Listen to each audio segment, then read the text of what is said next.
Zero, Season 4, Episode 26. I'm your host today, Jenna Anderson, and I am joined by Aaron Perrine. It's been so early, I forgot to put on my glasses. Good morning. Happens to the best of us. And Jamie Jurek. Oh, good morning. It's going to be one of those days, I think. It absolutely is. This is a Jamie special, this type of episode, because we have a lot of quotes to read. So the Jamie Jurek special over here. Thank you to everyone who is joining us live. I see Eric is in the chat saying that his favorite part of the day is pretending to work while watching our show. We greatly appreciate it.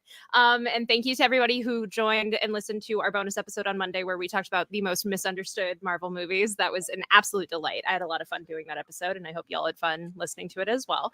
But today we got a lot of news to cover. We have a lot of quotes from Kevin Feige. We have some exclusive Fantastic Four updates. We have a whole section about Deadpool and Wolverine, which we'll save for the end of the show in case you don't want to get spoiled at this point, which is totally fair. And we have Jon Hamm to talk about. So we have a lot to discuss today. Y'all ready to go? Let's do it.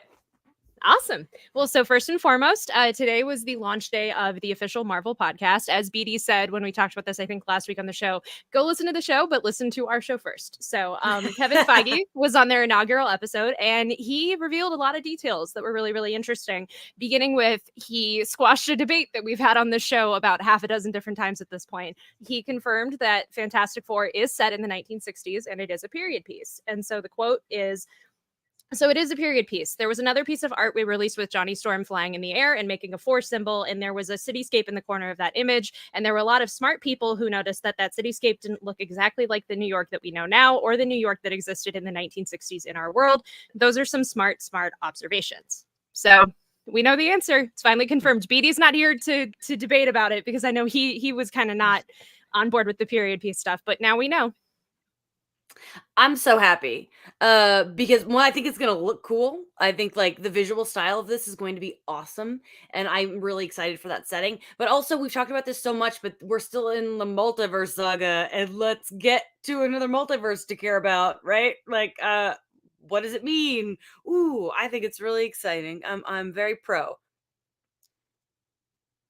Yeah, I mean, I've been on the side of it being a period piece before, so this is like good for me. Poor BD, he's not here to defend himself at all. But it is interesting that like that the trailer image, like the images were not like an accident of any kind or whatever. It was directly that, and it's funny he doesn't mention like the Life magazine stuff in the background or the picture of Ben hanging up being an astronaut at all. It's just like, oh yeah, the giant storm thing. That's like what's going on. He even obliquely goes, it doesn't match what's going on with us. You come to San Diego and come find out about that.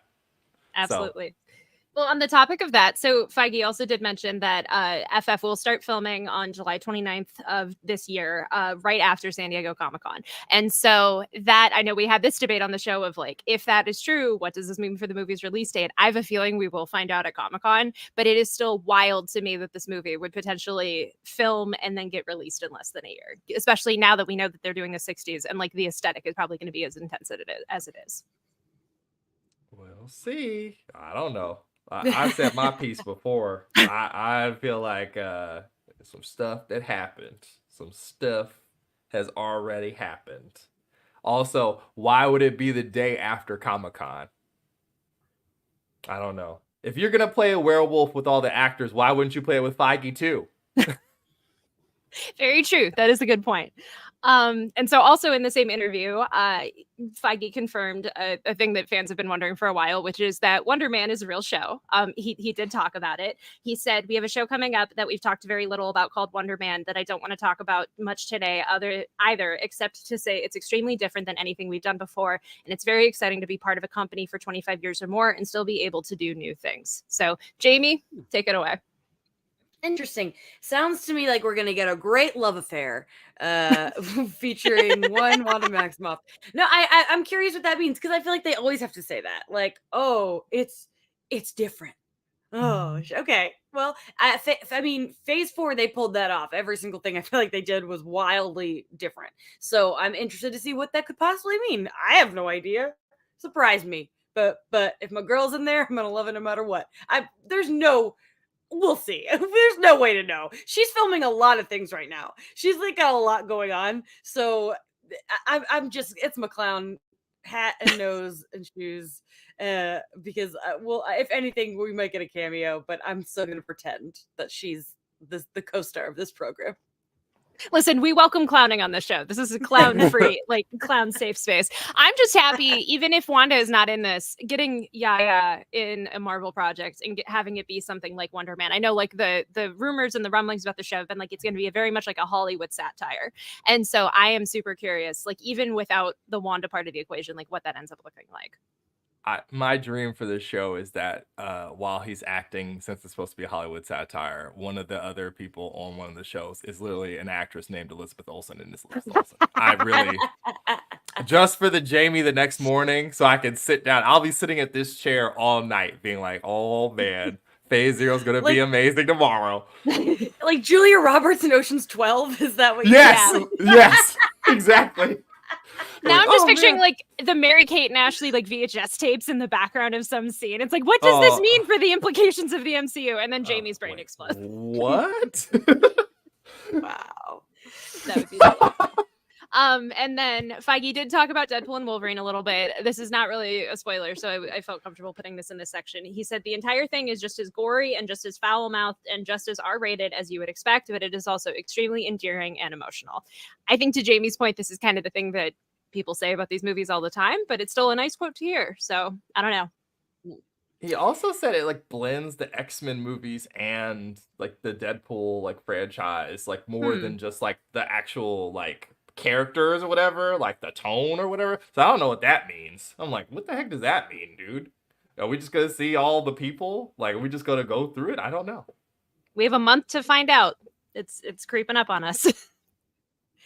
It always concerns me, like it's real foul-mouthed, like the way that they like really want us to know, like, oh yeah, this one's down and dirty, we've never done R before. Like I went to the movies yesterday to see Bad Boys, and like the Deadpool, the PSA played, and I love the PSA because I think everyone should be yelled at for not using their phones, but but every time now I watch it, I'm just like, oh, the way that Hugh Jackman speaks in it is just so ridiculous. Oh, but again, whatever gets people's phones out of their face. So we'll talk about that during the Deadpool section. They did kind of, calm Jamie's nerves about how Logan will be portrayed in the movie. But yeah, we'll get to that. I don't disagree with you at all. And then the last thing from Feige's interview, he said that Fantastic Four and the next two Avengers movies are the projects that he's most excited about, which, of course, I'm not surprised at all. People were already making the memes of the Arrested Development joke of like, I love all my children equally. I don't care about blah, blah, blah. Like they were making that joke with Feige. But yeah, of course he's going to say that because I feel like those are already the like most anticipated. I mean, yeah, those are the ones that's going to make him the most money, of course. Like, that's it. I think that's what it comes down to, Feige. I get it. He also made a mention while he was talking about all the different projects and like what was coming up. He put a hilarious emphasis on Thunderbolts with an asterisk, like as a thing. And I'm like, oh, something weird's up with that movie. Something that title's changing, boy. I don't know what's going on. Something's up with that title. He's probably excited about that too. But like, obviously, the two Avengers movies and Deadpool would be the ones where it's like, oh man, like, oh my god, look at this.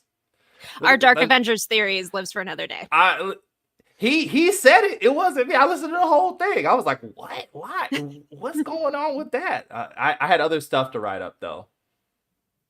Somebody said how when he canceled Kang Dynasty, we're calling it Avengers 5 until they name it like, Paw Patrol 6 or whatever they name it. Something with Electric Boogaloo somehow. There you go. Well, so on the topic of Avengers 5. Oh, yeah. So we got Benedict Cumberbatch doing a sit down with Netflix to go through all the iconic roles in his career. And of course, we had to talk about Doctor Strange. He was like excited to like reveal that he's coming back for Avengers 5. He told Netflix while they were interviewing him, the joy of playing Doctor Strange is immense, but it also means I can help with platform stories and writing and less commercial fare into being. So he's a gift in many, many ways in my life. I'm very much looking forward to Avengers 5 next year, which is cooking up a storm. And like he smiled and then they like kind of quickly got to something else. And I was like, well, that's fun. That's cool. You can tell they're already reaching out to some of the people. Brandon, of course, like most Marvel fans on Twitter, went, that's 1 out of 60. How do we feel about Biddy coming back? It's interesting to know that they're potentially filming next year. I mean, they still don't have a director. I'm sure we might find out about that sooner than later, either way. It's also because I know there were the contingent of fans who were convinced that we were going to get a third Doctor Strange movie before we even got to the next two Avengers. So now it clearly seems like that's not happening, and he's going to Avengers 5 first. But I'm just happy he's in it because we need to see his storyline continued, and it feels like they tried to start setting him up as one of the next big Avengers. So it's like, actually show us that. Yeah, I think great. Cooking up a storm? They're not gonna have X-Men in that movie. That'd be funny. It's still Man. still what I thought of. I'm next year. Wow, great. Let's get moving because I'm very curious to see what the total is going to be. So on the topic of movies that may or may not start filming next Oh year. my god. So last week we really ran down the timeline of Blade, and then as soon as we were done talking about that, more news about Blade came out. For a movie that may not be real, they sure have news about it. So, all right. So Mahershala has directly played a role in finding the directors and writers, we've learned, and envisions Blade as his Black Panther, which I've seen a lot of debate about this online. So I feel like we should talk about this. And I think that I feel like he just means in terms of scale, in terms of excitement from audiences. But what do you think he means by that? I think you're totally right. Also, by the way, everything we're about to say in this report is from the Hollywood Reporter because they had a massive kind of rundown about all of the behind the scenes stuff with Blade. But yeah, I totally see it as that of just like the cultural impact, the potential for it to be maybe not $1 billion movie because like those are becoming more rare these days, but like something that a lot of people would gravitate towards. It could be either one, honestly. I don't doubt. The thing I read to it is that in a lot of ways, Black Panther is a joint Ryan Coogler, Chadwick Boseman baby. That is who powered most of this into the world. And he wanted to have the same sort of outsized influence on whatever happened with Blade and building out that part of it. Obviously, because of name recognition, unless you put Daredevil on Midnight Suns, he would be the main conduit for a regular sort of normie audience to this side of the supernatural part of the MCU. So I guess that's how I read it, but it is what it is. And an insider told THR that there wasn't enough attention paid to it. It really was a casualty of the too much era. And interestingly, it was developed as a period piece at one point, I think, which I would have really liked to have seen. But speaking of Ryan Coogler and him and Michael B. Jordan are making a vampire period piece. So I think that's interesting, something to note. It's so funny to me that movie went from people first hearing about it of like they were shopping it around to studios to now like it has a release date of early next year, like the Dune 2 slot of next year. And it's like the fact that this movie's entire life cycle has happened while Blade has been in development is very, very funny to me. And like we'll get to Delroy Lindo and like him being attached to Blade at one point, but now he's in Ryan Coogler and Michael B. Jordan's movie. So it's just weirdly poetic. And like I'm excited for both. I'm really excited to see how Coogler and Michael B. Jordan tackle it. But like it would have really been interesting to see it with Blade. Yeah, I will just add Delroy Lindo not being attached to this anymore breaks my heart. I love him. He's one of the greatest actors there is, and I was so excited when he was announced for this. But at least we get him in another vampire movie, I guess. So, nobody's more upset about young Delroy, but like you said, I'm not. He's going to be in a movie that comes out sooner, so we're good. We're all right. And if you're that concerned about great Black actors being in their last roles before they kick the bucket, go watch Thelma this week. Shout out to Richard Roundtree. But yeah, it would have been sick. I'm more upset about the stuff we're going to get into right now than any of that. So also the plan is apparently for a script to be written over the summer and then it'll go out to directors. So it sounds like, I don't know, they're kind of starting from scratch, but that's what I read from that. But so Mia Goth is still attached. She is going to still be in the film, apparently. She spoke to Deadline, I assume, at the Maxine premiere, and she says they really care. They do. They want to make a great movie. That's the sense that I get from them, and that feels good.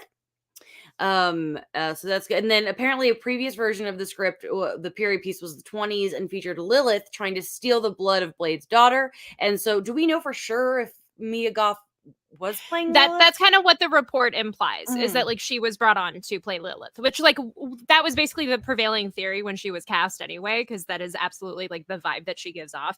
I do kind of want to see that movie of like it's set in the 1920s and she's trying to like attack Blade's daughter, because like Blade's daughter is a very interesting thing in the comics. It was a concept that was supposed to come out almost a decade ago and like never actually saw print, and then just very recently she actually became canonized and like really introduced, and you could kind of tell at the time of like, oh, they're doing this to prime people for her to appear in the movie, and then that, who knows if that's actually going to happen now. Who knows if she's going to be involved in the movie at all. You pay attention to the Marvel solicits. There's a lot of Blade's daughter over there in the production side right now. That's all I'm gonna say. I really do mourn the Stacy's script for this thing in the beginning. I feel like it would have been a really strong movie. I know the internet freaked out because they were like, "Oh my god, it's the fourth lead," and we've never even seen the script. Who knows? Who knows? We've talked enough about Mad Max Fury Road over the last month and a half. We don't got to rehash that. Absolutely. I'm just happy. It sounds like it's a real movie of like them putting it out to directors after the script is written this summer. Like, I know I have been the proponent on the show of like Blade's not a real movie. Maybe it's going to get canceled, but like it is at least comforting to know that they're giving it one more shot. So I guess so. I mean, go ahead, Jay. No, that was it. I agree. I love the part from the ETHR article too that says that they built a massive like train I forgot to add that thing. Yeah, and it's just gonna get used by something else now because it probably got written out of the movie. And I was like, everything you're telling me about the movie this was makes me want the movie it was versus what inevitably is gonna happen, which is to make it feel like a movie from the 1990s. Like, okay, all right, sounds good. I eagerly await 1990s Blade. I know. I eagerly await some Disney movie that has a train in it, and we all can just be like, "Oh my gosh, that's exactly the one. We know that one." Like train. That detail is just when Dwayne's in a project with a massive train. When he's at Big Thunder Mountain Railroad and it's in there, that's when we'll know. That is the obvious one. That does make sense. It should be just in that movie. Oh my gosh. When it happens, hit me on Twitter when it happens. I love when y'all notify me like, "Hey, Aaron, they did the thing." You know, you are from the future, so you come to us from the future with this knowledge. So it gets announced later today. I'll be like, no, oh, God. That would be the funniest thing. But yeah, so we shall see what the future holds with Blade. Sounds like it's still a real movie, which is great, but we'll have to see exactly what that looks like. We're going to take a quick 1-minute break. When we come back, we have even more Fantastic Four news and Giancarlo Esposito talking about Captain America 4, and we have Jon Hamm, so stay tuned.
Welcome back to Phase Zero, Season 4, Episode 26.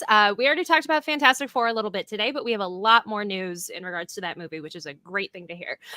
So BD, who is currently on vacation right now, that is why he's not here on this episode, spoke to Joseph Quinn at the A Quiet Place junket and, of course, asked him about Fantastic Four. And so instead of us reading another quote, Richard, we have the clip. Cue it up. Congrats on Fantastic Four, man. I can't wait to see it. I know you can't talk about the movie. I would love to end with this, though, and check in with you again in a year. At this point in the journey, like, who is the Johnny Storm character to you? What, like, have you been fitted for anything fun? Like, what has the experience like been like so far in what you can say? It's been a wonderful experience so far. We've got a wonderful gang on it with Pedro Pascal, Vanessa Kirby, Ebon Moss-Backrack, and to name but a few. I'm very excited. I'm nervous, obviously, but I'm really looking forward to getting into it.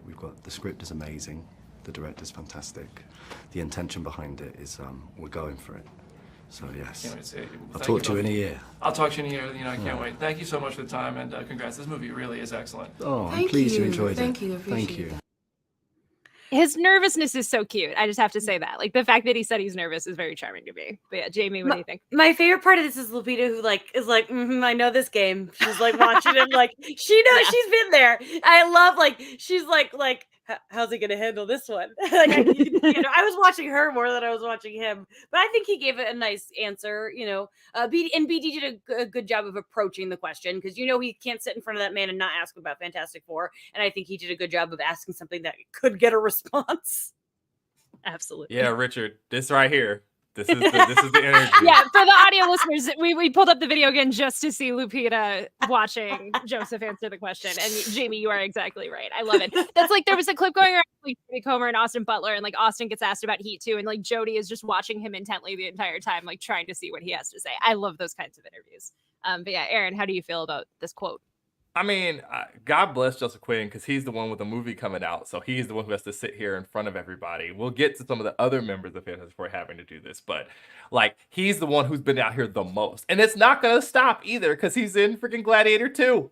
It's just going to keep going for the next, 7 months. Sorry, buddy. Like, this is what it is. But he seems really chill. He seems really, like, excited about it, even though he's very, very nervous of the snipers off screen. Like, while he's doing anything, like while he's like gardening his little plants, he's probably sitting there at his house. They're probably like, yeah, that's right. At least he has the experience from Stranger Things. Like, at least this isn't fully his first rodeo of being in something where you have to keep a lot of spoilers. So I'm sure he can handle it. But yeah, I hadn't even thought about that, of like, he is going to be probably on junkets the most, answering all these questions. Isn't Pedro's in Gladiator 2 as well? So yeah, he is. Pair them together. Let's go. They love it. They asked him about that in GQ, and he's like, he did not say, he's like, yeah, Pedro was there. That's all he said. And I'm laughing like, yo, they had a massive conversation about this while they were filming this movie. Okay. Love it. Well, so speaking about other members of the cast who are on junkets, because the new season of The Bear is almost here, Ebon Moss-Backrack was on Jimmy Kimmel Live, and he gave a delightful quote about playing Ben Grimm. He said, "I'm playing Ben Grimm, who becomes the Thing, who is a man encased in rock. So yeah, I don't know. I've just been looking at rocks. I've been reading a lot of comics. It's really nice. They gave me this Marvel Unlimited thing, so I can just go on my iPad and I can go to any comic book that Marvel's ever released." I had to put that full quote in there because I love that he's shouting out Marvel Unlimited. If you are someone who is watching this show and you don't know about that already, as much as I recommend comics on the show, go get a Marvel Unlimited subscription. It is definitely worth it. But yeah, I just love this quote, and I love the joke about staring at rocks. Between that and Joseph Quinn previously was like, "I'm setting myself on fire to play Johnny." It's like, Hilarious. I love the jokes that are being made. They're having fun. They're ready. They've been prepped. They know what they're going to get asked. And they're like, so why not have fun with it? And I'd rather they give silly little joke answers than lie to us. So... Yeah. I mean, it's really funny. Also, I know the Marvel Unlimited team was hype when he said this. They're like, yes, like the social people are probably like, yeah, that's my guy. Yeah. It's like someone sent him a nice message for like putting some spotlight on us, because they don't do enough to like push that, honestly. No.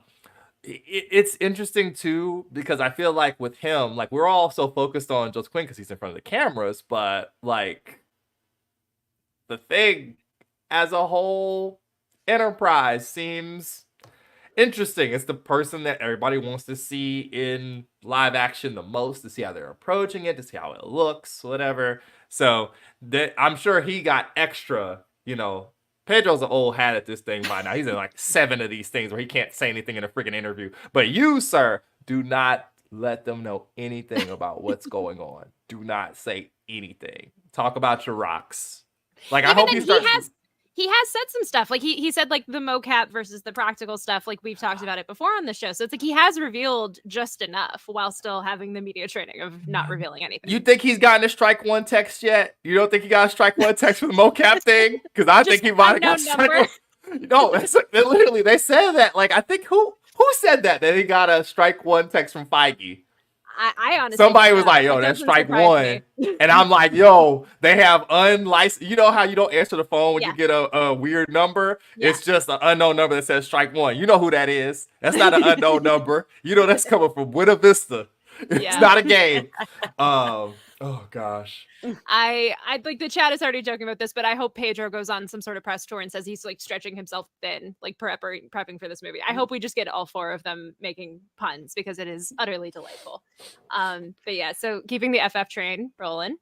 Yeah. So Ralph Ineson, our Galactus, spoke to the movie Dweeb and said, "I'm just excited to be part of this absolutely insane, huge world. It's Galactus. I can't say much, but it's Galactus. There's a lot to be excited about. It's great, and I'm not someone who knows all the lore of Marvel, but my son, he's an expert.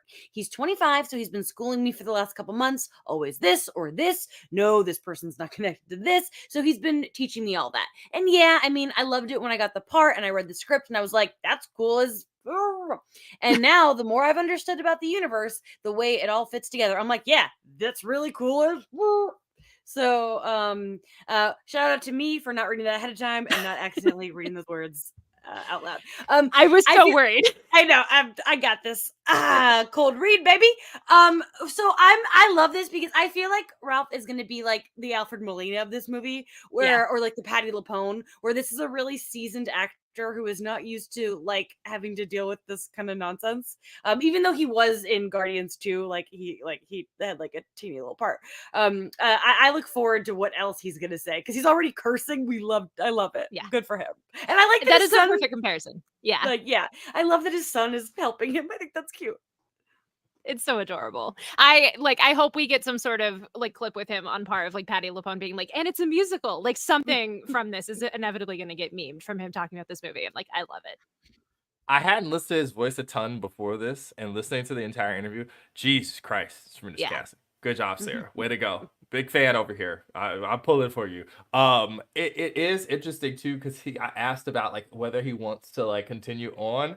There was like earth-shattering laugh that I felt in here and like my diaphragm, and then he was like, "Well, I hope so because that would mean the movie did well, and that's good for all of us." Which is funny because if you heard some of the scuttle about this movie, I'm sure that if he does a good job, people are just gonna want that same actor to be Galactus. Period. And I have faith that that's probably going to go down too, because like you don't want to. You didn't make him a cloud, so he's not going to go anywhere. I hope. We'll see.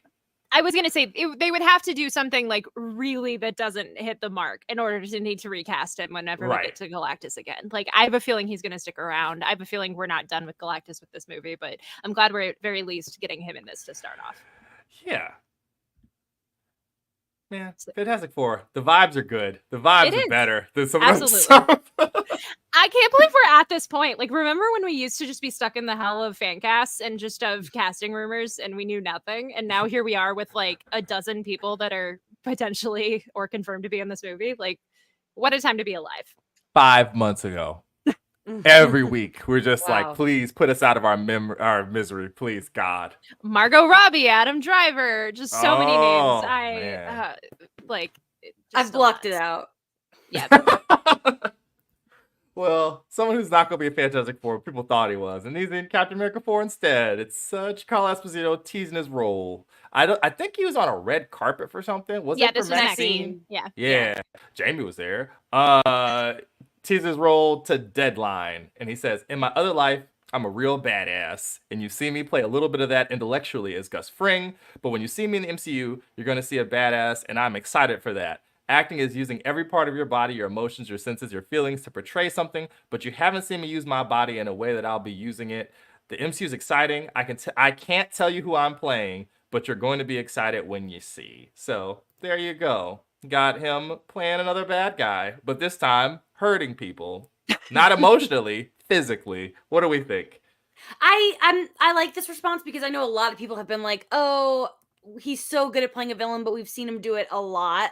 And so I like the idea of him being like, you have, but this time I'm getting physical. Like, yeah, that sounds cool. I'm ready. Like, he's so good. He was also very good in Maxine. Read my Maxine review up on comicbook.com. There you go. So yeah, I was like, if I see him at this premiere, I'm like, how do I approach the subject? I wouldn't have done that, but I did think about it. Like, but I only saw him kind of from a distance, so I did not be like, yo, Captain America. I'm very here for JB's getting into the Olivia Newton-John of it all. Jenna, what do you think?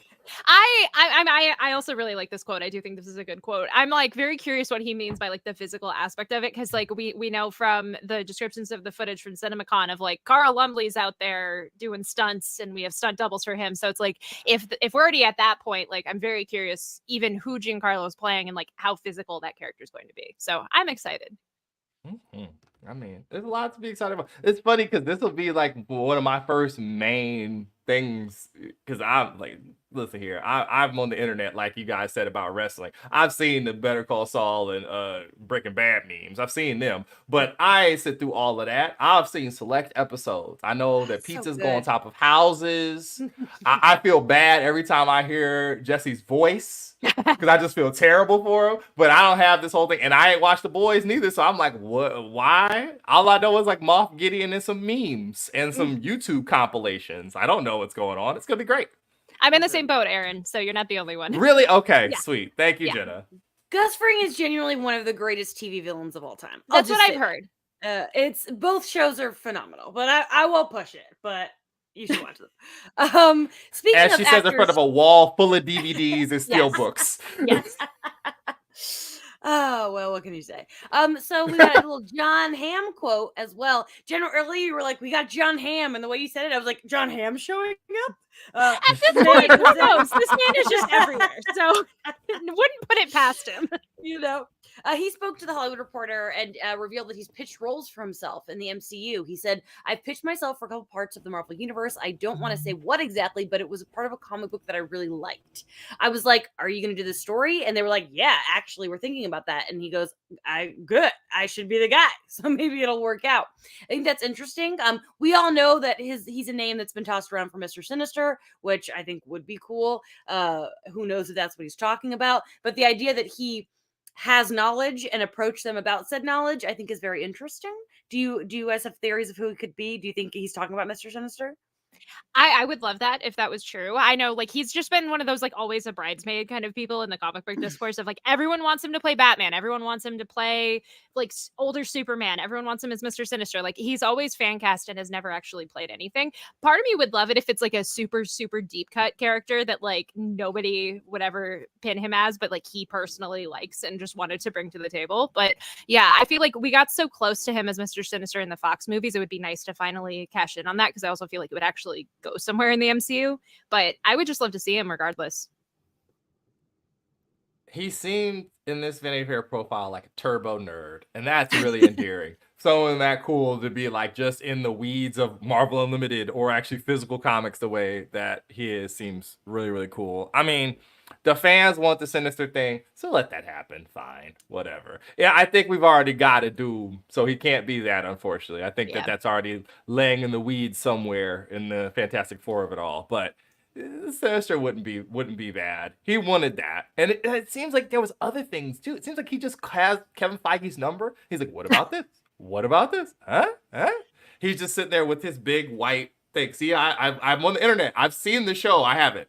It's just like, this is what I want to be. And then Kevin's like, no, but we'll keep you in mind. I wouldn't want him as Doom also, because like hiding that face under a mask just doesn't feel right. I don't know. You need to find something where he can like fully emote. I feel like that feels right for Jon Hamm. But yeah, we'll have to wait and see. I definitely now love the mental image of him pitching Mad Men style every single time. Every time. Like, hey, I've been reading these back issues. Please hear me out. I have a lot of thoughts. I have a whole presentation ready to go. That's literally what it sounds like. He taking screenshots like an older person, like in landscape. Instead of doing Kevin, like what? Sir. I won't lie, I have plenty of screenshots like that on my phone of comics. Oh no. Yeah. Oh no. I'm sorry. It's okay. It's definitely not exclusive to like, boomers using phones. But yeah, so all right, we're gonna take another quick 1-minute break. When we come back, we have some Deadpool and Wolverine updates, and we have a spicy nugget of the week. So stay tuned.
Welcome back to Phase Zero, and hello to BD, who is in the chat and says that he cannot hear us, but he is watching us. I almost, like, if I had more time, I would have written on a piece of scrap paper, like, hi, BD. But yeah, we miss you as well. Hopefully he will be back on next week's show. But this is now the Deadpool and Wolverine section of the show. I like that we've been keeping these in like the third portion of the show. So if you don't want spoilers, you know when to dip out. Nothing today is really super spoily, but I get it. The movie is a month away. You probably don't want to know things at a certain point. So first and foremost, Ryan Reynolds confirmed on Instagram that post-production on the movie is done. He had a post and he said, and that's all she wrote for post-production. Feels like a million years of work went by in just a blink. Sitting next to this guy, Sean Levy, who was in the picture he posted, made it all so sweet. It's hard to walk away. So how do we feel? Yeah.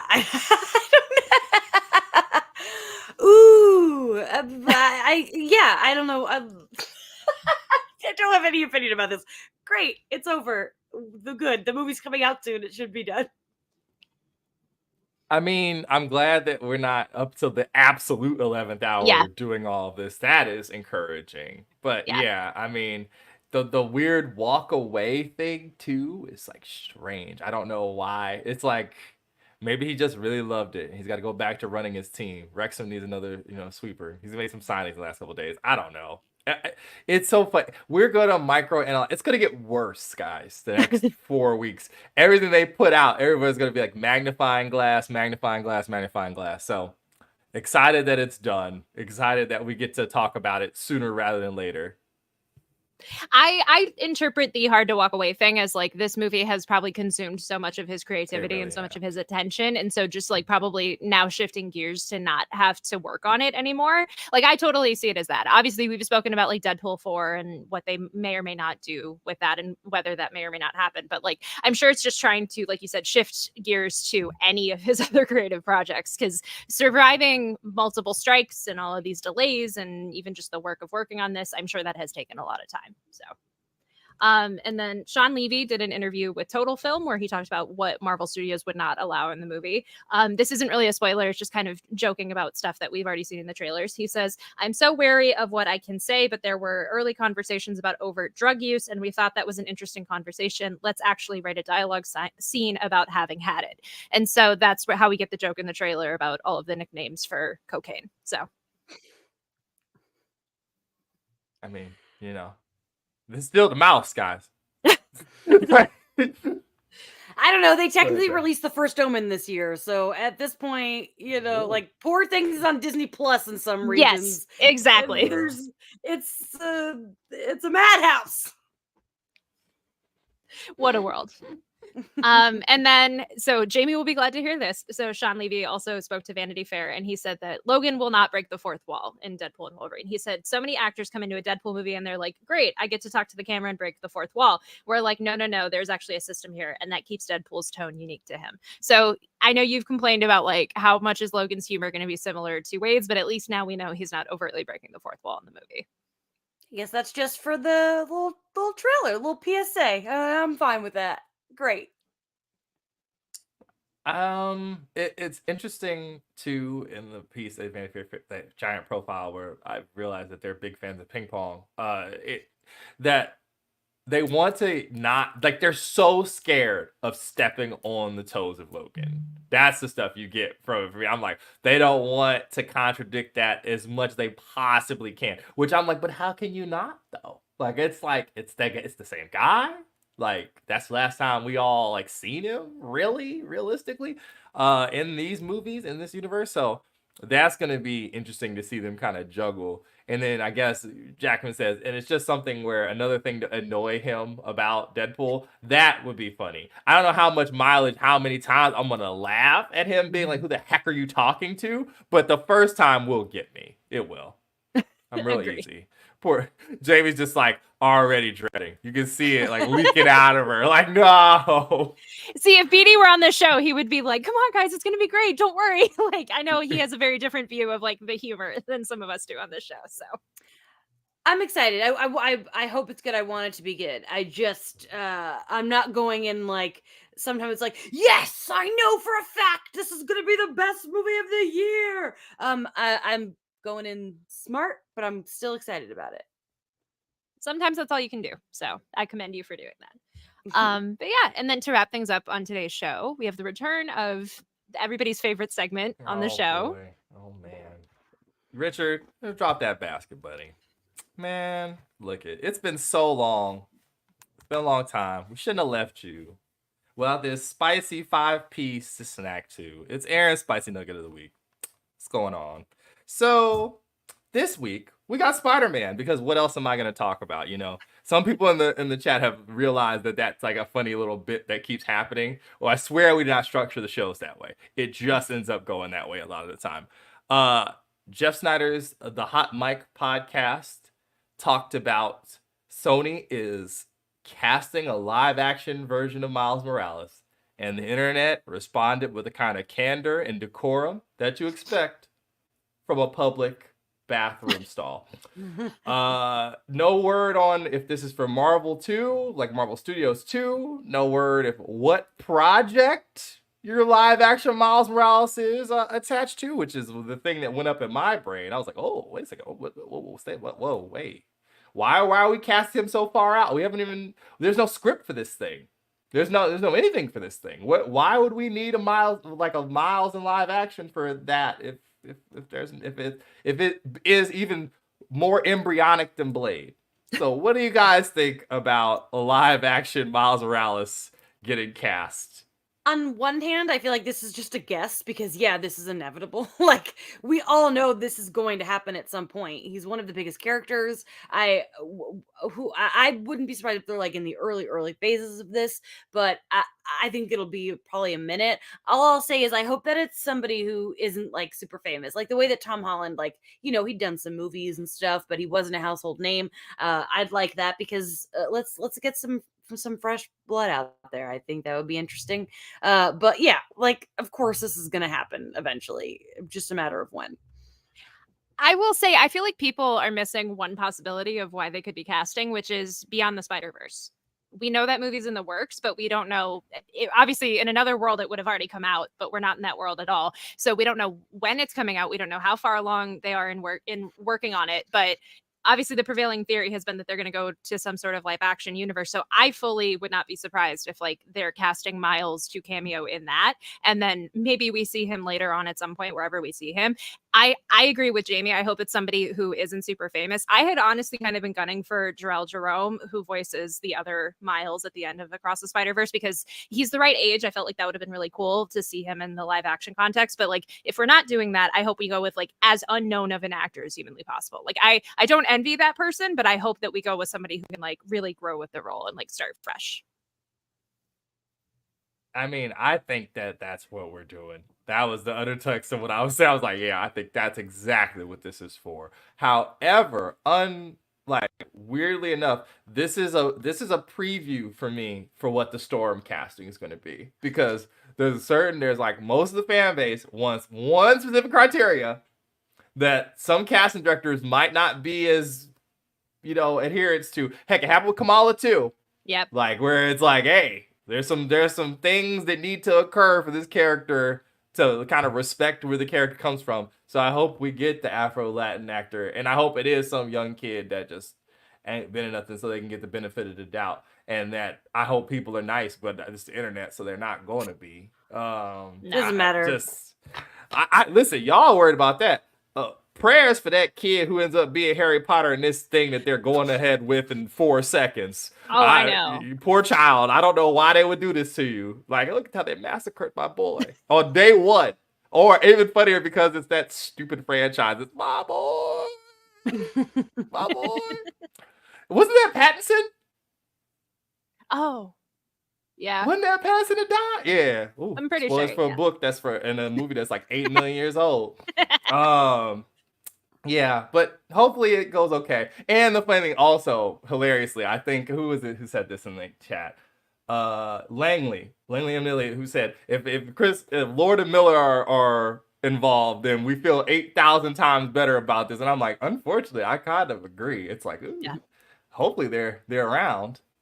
I assume as much, given like they're involved with the Spider-Man Noir show. They're involved with like, it seems like almost every Spider-Verse tangentially related thing that they're putting out. So I would hope that they're involved with this. I don't know. Everything, your Madam Webs, your Cravens, your Venoms feel like the exception. Like it seems like by and large they're involved with it. So yeah. I mean, whew. There's so much riding on that character that if you had went back to the past like Barry Allen and told me that it would be this important when you're this age, I'd be like, you're crazy. I love this, but the internet hates this thing. So we've come a long way, peeps. We've come a long way. We absolutely have. Well, I think that's it for today's Phase Zero. The chat is saying that Marvel Studios may or may not be confirmed for San Diego Comic-Con, which is great to hear. Fun. Can't wait to see how we end up covering that, if that ends up being the case. But yeah, so while Aaron looks that up and figures that out, Jamie, do you have anything you would like to leave the listeners with today?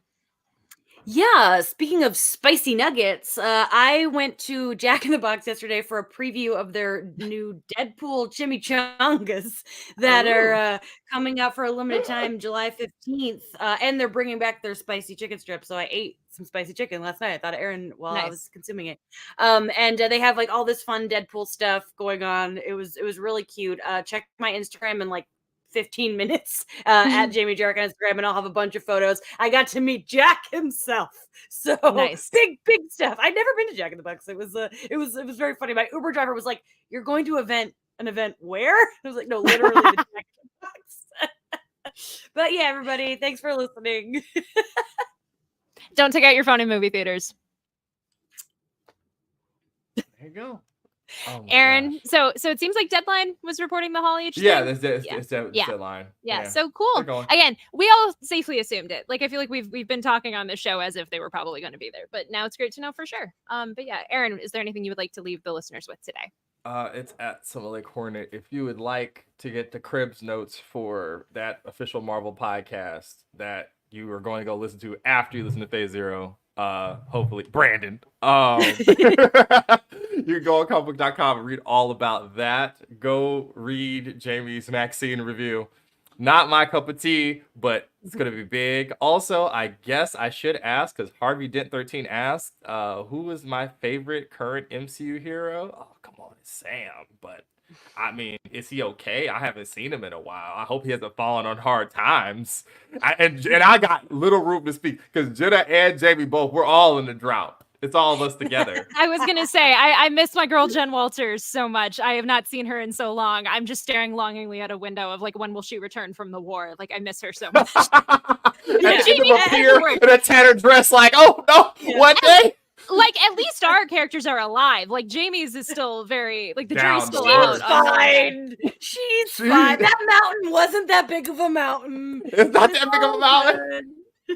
Jamie Yeah, said, obviously- "Don't pay attention to the MCU timeline book. Wanda's okay." That's some BS. I'm sorry. Forget it. She's fine. It's Aaron, Wonder Gore Hill. Yeah. Aaron, did you plug your social media? I totally was not. Yeah, it's Okay, Assimilate Horror on Twitter. If you want more stupid stuff like that, come on now. I love it. I'm at Hey It's Jenna Lynn on social media. As always, go read some comics. The Absolute Power event from DC technically starts this week, and it's great. And there's a new Zatanna miniseries that is really, really great. I know I'm just recommending DC books, but there are some great ones out this week. And yeah, thank you guys so much for listening to Phase Zero. Don't forget to subscribe to the show on the podcast platform of your choice, and don't forget to subscribe to our YouTube channel at YouTube/Phase Zero CB. As I said, we have a lot of cool stuff coming up with Comic-Con on the horizon, with Deadpool and Wolverine on the horizon. Like it's a great time to subscribe if you are not already somehow subscribed. And yeah, play the show for your mom, play the show for your dog, and we shall see you very soon. Take care.